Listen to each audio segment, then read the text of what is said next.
తాకట్లో ఉన్న మీ బంగారాన్ని విడిపించి ఆ రోజు ఆన్లైన్ రేటుకి కొంటాం. Sharma gold company.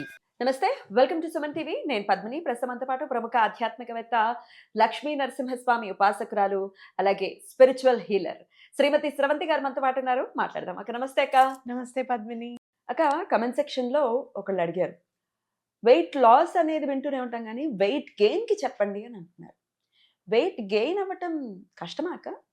చాలా కష్టం పద్మిని. వెయిట్ గెయిన్ అవ్వటం ఎందుకు అక్క? అసలు వెయిట్ బాగా వెయిట్ ఉన్న వాళ్ళు ఎలా పోతుందిరా బాబు ఈ ఒళ్ళు అనుకుంటారు కదా. వెయిట్ గెయిన్ ఎందుకు? అసలు అదృష్టం కదా. ఏంటి దీని వెనకాల ఉన్న అంటే నాకు అంటే ఎప్పుడైనా కూడా సమంగా ఉండాలి పద్మిని బాడీ. మరీ లావుగా lean గా ఉండకూడదు, మరీ లీన్ గా ఉంటే. నువ్వు చూడు, ఒక్కొక్కసారి చీర కట్టుకుంటే కట్టిన చీర ఉంది అని చెప్పి ఎక్కిరిస్తారు. బాగోతుంది. అవునా కదా? అలా ఉండకూడదు. కానీ అట్లా సన్నగా ఉండడం కూడా ఒక రకంగా బాడీలో సమంగా లేదు అని చెప్పడానికి మన బాడీ మనకి ఎక్స్ప్లెనేషన్ ఇస్తుంది అనేది మనం గుర్తుపెట్టుకోవాలి. ఇట్ ఈస్ నాట్ హెల్దీ అనేది అర్థం. It is not healthy. చాలా బక్కగా ఉండడం అనేది కరెక్ట్ కాదు. ఖచ్చితంగా చెప్పాలి అని అంటే, నువ్వు ఫర్ సపోజ్ ఒక 150 సెంటీమీటర్స్ ఉన్నావు అనుకో, 50 కేజెస్ వెయిట్ ఉండాలి. దానికంటే ఒక 2-3 కిలోలు ఎక్కువ ఉన్నా తక్కువ ఉన్నా పర్వాలేదు.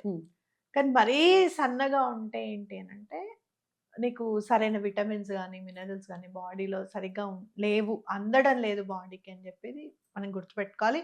అలాగే బాడీలో ఎప్పుడు కూడా దానంతట అవి తయారు చేసుకునే మెడిసిన్స్ ఉంటాయి.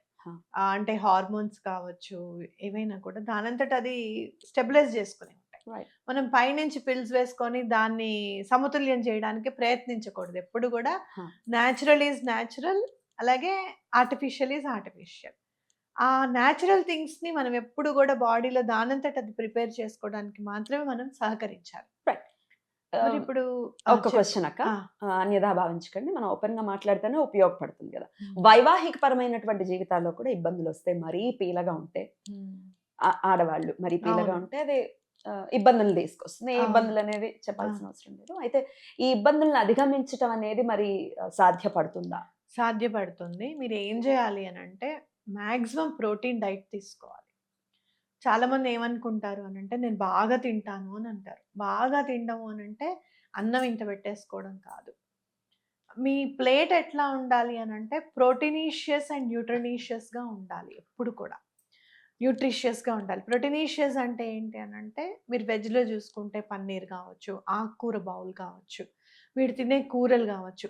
అంటే తీగకు పాకితే చూసాం, ఆ కూరలు తినడం చాలా ఇంపార్టెంట్. దుంపలు ఇవన్నీ కూడా సింపుల్ కార్బోహైడ్రేట్స్ అనేవి తగ్గించాలి. మీరు పప్పులు, రాజ్మా, చోలే ఇవన్నీ కూడా కాంప్లెక్స్ కార్బోహైడ్రేట్స్ కిందకి వస్తాయి. అలా కాంప్లెక్స్ కార్బోహైడ్రేట్స్ ఏవైతే ఉన్నాయో అవి తినాలన్నమాట. ఇంకోటి ఏంటి అంటే, టైం టు టైం తినాలి. అంటే మార్నింగ్ బ్రేక్ఫాస్ట్ అంటారు. ఎటువంటి పరిస్థితుల్లోనూ 9 కల్లా బ్రేక్ చేశారు. మీరు చాలా కష్టంలో ఉంది, మానసికంగా ఇబ్బందిగా ఉన్నారు అని అంటే, మీకు బ్రేక్ఫాస్ట్ తినబుద్ధి కాదు. Don't want to eat, just have coffee లేదంటే ఒక tea, you'll sit like that. ఎప్పుడో 2ంటికి నీకు తినాలి, ఆకలి తినాలి కదా అని అనిపిస్తుంది అనమాట. అప్పుడు కంచం దగ్గరికి వెళ్ళి పెట్టుకుంటాం. అది కరెక్ట్ కాదు కదా. మార్నింగ్ ఎటువంటి పరిస్థితుల్లోనూ 8 కల్లా తినడం. అలాగే మీరు పెద్ద పెద్ద మంచి మంచి డ్రింక్స్ వస్తున్నాయి, ఇప్పుడు ప్రోటీన్ డ్రింక్స్ వస్తున్నాయి. దాంట్లో నాకు తెలిసి, నాకున్న అవగాహనతో చెప్తున్నాను, soya is not allowed. Soya తీసుకోవద్దా? సోయా తీసుకోకూడదు. ఎందుకంటే సోయానే కాదు, మీరు చూస్తే గనక చాలాసార్లు నేను చెప్పున్నాను, స్వీట్ కార్న్ కూడా తీసుకోకూడదు. The things which are manipulated with genes అనేది మనం ముట్టుకోకూడదు అనమాట. సోయాలో ప్రోటీన్ ఎక్కువ అంటారు, కానీ నాకున్న పరిజ్ఞానం వరకు అయితే మాత్రం అది జన్యుపరంగా మార్చబడింది అని నేను విన్నాను. సోయా చంక్స్ అని స్టార్ట్ అయ్యాయి మా చిన్నప్పుడు. మీల్ మేకర్ అని చెప్పి వస్తాయన్నమాట. ఆ సోయా చంక్స్ దగ్గర నుంచి అవన్నీ ఏంటంటే ప్రోటీన్ ఎక్కువగా రావడానికి అని చెప్పి వాటిని జీన్స్ పరంగా మార్చి మాడిఫైడ్ చేశారనేది నాకు తెలుసు, నాకున్న పరిజ్ఞానం. అండ్ ఇవైతే ఖచ్చితంగా మాడిఫై చేసినవే. మీ పరిజ్ఞానం ఉంది, ఎందుకంటే మైక్రోబయాలజీ చదివారు. అవును, ఏదో చిన్న డిగ్రీ కాదు, మైక్రోబయాలజీ చేశారు. అలాగే మీకు చూస్తే గనక ఈ స్వీట్ కార్న్ అయితే ఎటువంటి పరిస్థితుల్లోనూ మానేయాలి. అట్లా చూసుకొని ఫైబర్ తినాలి. ఫైబర్ అని తెగ తినేస్తారు ఏం కదా లేదు అసలు. ఫైబర్. అది వచ్చిన తర్వాత డయాబెటిస్ పెరిగిందని నాకు గట్టి నమ్మకం. అరెరెరె. వాటర్ ఒకటి ప్లాస్టిక్ బాటిల్స్ తో తాగకుండా ఉండడం బెటర్. ఉమ్. అంటే వాటర్ ఎటువంటి పరిస్థితుల్లోనూ మీరు ఎక్కడికన్నా వెళ్తే స్టీల్ బాటిల్స్ లో మీరు క్యారీ చేయండి. ప్లాస్టిక్ బాటిల్స్ లో ఒక 2-3 అవర్స్ ఉంటే గనక ప్లాస్టిక్ దానిలోకి చేరుతుంది అనేది గట్టి నమ్మకం. చల్ల నీళ్ళలో నుంచి కూడా వాటర్ లా చేరుతుంది. అయ్యో మీరు చాలా మంది ప్లాస్టిక్ బాటిల్స్ లో ఇప్పుడు మా బాటిల్స్ వాడండి అని చెప్పి చెప్తారు కదా, వాళ్ళు టెస్ట్ చేసి చూపిస్తారు ఈ బాటిల్లో కొంచెం ప్లాస్టిక్ ఉందని. ఇప్పుడు మనం తాగే ఈ వాటర్ కూడా కరెక్ట్ కాదు, అంటే ఎప్పుడో అవి ప్యాకేజ్ చేసి ఉన్నాయి కాబట్టి కరెక్ట్ కాదనే చెప్పాలన్నమాట. కానీ విధించడి తప్పక అంటే ఏం చేయలేం, కానీ క్యారీ చేసుకోవడం బెస్ట్. రైట్ అక్క. ఈ ఇంకోటి ఏంటి అని అంటే నెయ్యి తినడం తప్పు ఇలాంటివన్నీ అంటారు. అట్లా కాదు, చక్కగా నెయ్యి ఖచ్చితంగా తినడము. మీరు అవిసె గింజలు, ఈ గుమ్మడికాయ గింజలు, వాటర్ మెలన్ సీడ్స్, వాటిని అన్నిటిని మన దైనందిన జీవితంలో ఎలా మనము ఉపయోగించుకోవాలి అనేది గుర్తుపెట్టుకొని చేసుకోవాలి. రైట్. అట్లాగే మీరు యూనివర్స్కి చెప్పడం ఎలా అంటే, నేను కొంచెం వెయిట్ గెయిన్ అయ్యాను ఈ నెల, ఫస్ట్ 2 kgs తో స్టార్ట్ చేయండి. మీరు తగ్గాలి అని అనుకుంటే నా దగ్గర న్యూట్రిషియస్ డైట్ నేను ఇవ్వగలుగుతాను. Almost 5 kgs తగ్గిపోతారు. అవును, చాలా ఫాస్ట్ గా నేను చెప్పే డైట్ ఆరోగ్యంగా తగ్గుతారు. ఆరోగ్యంగా మీ బిహేవియర్ లో కూడా మార్పు వస్తుంది. ఓకే, మనసు మీద ప్రభావం చూపిస్తుంది మనం తినే ఫుడ్. ఇదే మీరు పెరగడానికి అనేది మాత్రం 2 kgs పెట్టుకోండి. ఎందుకంటే అంతకంటే ఎక్కువగా పెట్టుకుంటే పెరగకపోతే మళ్ళీ మనం డల్ అయిపోతాం. చాలా టైం పడుతుంది పెరగడానికి అని. అంటే ఇది నా జీవితంలో నేను చూసా కాబట్టి చెప్తున్నా. నేను అస్సలు 49కి మించి ఉండేదాన్ని కాదు. ఎట్లా పెరిగారు మరి? మా మైత్రి వచ్చింది పెంచేసింది. పెళ్ళయి డెలివరీ అయ్యాక డెలివరీతో కొంతమంది డెలివరీ అయ్యాక తగ్గిపోయామని, అసలు పెళ్ళై డెలివరీ అయినా ఎలా ఉంది అలాగే ఉన్నాం సన్నగానే అంటూ ఉంటారు. కాబట్టి అంటే ఏంటంటే పెరగడం అనేది 2 kgs మాత్రమే పెట్టుకోండి. చీజ్ వాటి జోలికి వెళ్ళకండి. పెరగాలి కదా అని చీజ్ అట్లాంటివి తినకూడదు.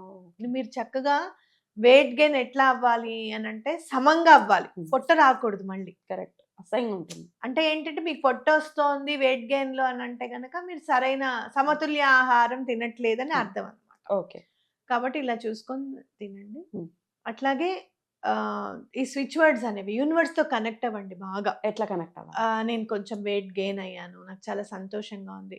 మీరు లేచి నుంచున్నప్పుడు ఫర్ సపోజ్ ఇవాళ 45 ఉన్నారనుకోండి, ఒక 2 days లో 45.4 వచ్చాను, 45.2 వచ్చాను, ఇట్లా అనుకోండి. ఒకవేళ కనుక పెరగకపోయినా బాధపడకండి, తగ్గలేదు కాబట్టి అది మంచిదే. అంటే డే బై డే మేము తగ్గిపోతూ ఉన్నామండి, డాక్టర్కి చూపించుకున్నాం, మేము ఎందుకు తగ్గిపోతున్నాం మాకే అర్థం కావట్లేదు అంటే అక్కడికి అది ఆగిపోయినట్టే కదా. నేను చెప్పే స్విచ్ వర్డ్స్ కూడా వాడండి. థైరాయిడ్ లో ఉండేది హైపోనాక తగ్గిపోయేదాన్ని ఏమంటారు? హైపోనే అంటారు. హైపర్ అంటే ఎక్కువ ఉంది అని అంటే, హైపర్ థైరాయిడ్ అయితే లావు అన్నట్టు. సన్నగా అయిపోయి థైరాయిడ్ కూడా ఉంటుంది. దానికి కూడా పనిచేస్తుంది. మీరు అప్పుడు కరివేపాకు ఎక్కువగా తినాలి. థైరాయిడ్ కి బాగా ఉపయోగపడుతుంది అనమాట. మీరు ఏం చేస్తారు అని అంటే పుట్ ఆన్ వెయిట్ అనేది మీరు స్విచ్ వర్డ్. ఇంకోటి ఏంటంటే బ్రిక్స్ రూట్. ఇప్పుడు థైరాయిడ్ ఉందనుకో, ఎవరికైనా సన్నబడిపోయేది ఉందనుకో, అది ఇంకా ఏం చేసినా సన్నబడుతూ ఉంటారు కదా, బ్రిక్స్ రూట్ చాలా బాగా పనిచేస్తుంది. మాకు ఏ ప్రాబ్లము లేదండి, మేము ఊరికనే సన్నగా ఉన్నాం, మేము పెరగట్లేదు అంటే పుట్ ఆన్ వెయిట్ గెయిన్ అని కూడా పెట్టుకోవచ్చు. పుట్ ఆన్ వెయిట్ గెయిన్ అని కూడా అనుకోవచ్చు, పుట్ ఆన్ వెయిట్ అని కూడా అనుకోవచ్చు. ఎన్నిసార్లు అనుకోమంటారు ఇది అది రెండు కూడా? 28 times మినిమం అనుకోండి. నెంబర్ మీద దృష్టి అస్సలు పెట్టద్దు, చక్కగా అనుకుంటూ ఉండండి. ఏ టైంలో అనుకోమంటారు? మార్నింగ్, మధ్యాహ్నం, నైట్ పడుకునేటప్పుడు. ఇంకోటి ఏం చేస్తారంటే, నైట్ పడుకునేటప్పుడు మీరు నిద్రపోతారు, ఇంకా లైట్లన్నీ ఆఫ్ చేసేసి పడుకుంటారు కదా, మీరు వెయిట్ పెరుగుతున్నారు, రేపు పొద్దున కల్లా కొంచెం పెరిగారు అనుకుంటూ పడుకోండి. ఒక 5-6 days లో మార్పు చూడండి ఎలా ఉంటుంది. బ్యూటిఫుల్. ఖచ్చితంగా మార్పు ఉంటుంది. ట్రై చేయండి. ఇన్నాళ్ళు ఏదేదో ట్రై చేసి ఉండాలి వెయిట్ పెరగటం కోసం. సో ఖచ్చితంగా వెయిట్ పెరుగుతారు. బ్యూటిఫుల్ అక్క, చాలా చక్కగా ఎక్స్ప్లెయిన్ చేశారు. ఇట్లాగే ఇది కమెంట్ సెక్షన్ లో కమెంట్ చేశారు ఒక మన వ్యూవర్, అందుకని అడ్రస్ చేశాం. మరి మీరు కూడా మీ సమస్యలకు సంబంధించి పరిష్కారం తెలుసుకోవాలి అనుకుంటే కనుక కమెంట్ సెక్షన్ లో ఖచ్చితంగా కమెంట్ చేయండి, అడ్రస్ చేస్తా. Thank you so very much అక్క. నమస్తే.